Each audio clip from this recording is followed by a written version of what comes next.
May nagbibideo din po rito ang GMA. Ang GMA 7. Ayan po. Ang GMA 7 nandito rin. May ini-interview silang isang residential dito na babae.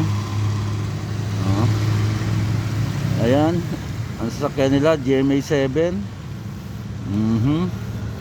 Ayun ko ano yung ini-interview nila dyan. Huli pero di kulong. Ayan ang flood control. Ayan no.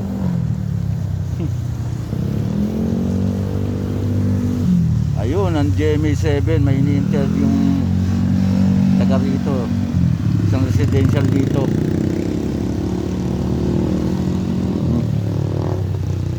Interview nila. Mamaya lalapitan natin doon. Bago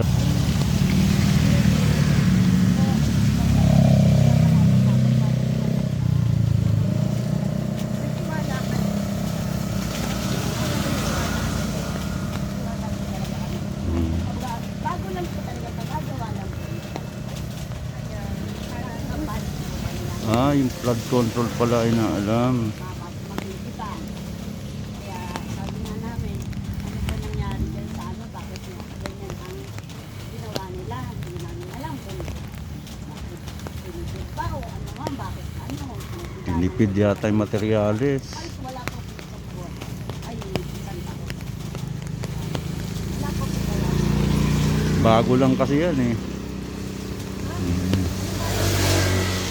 GMA 7. GMA 7 yan.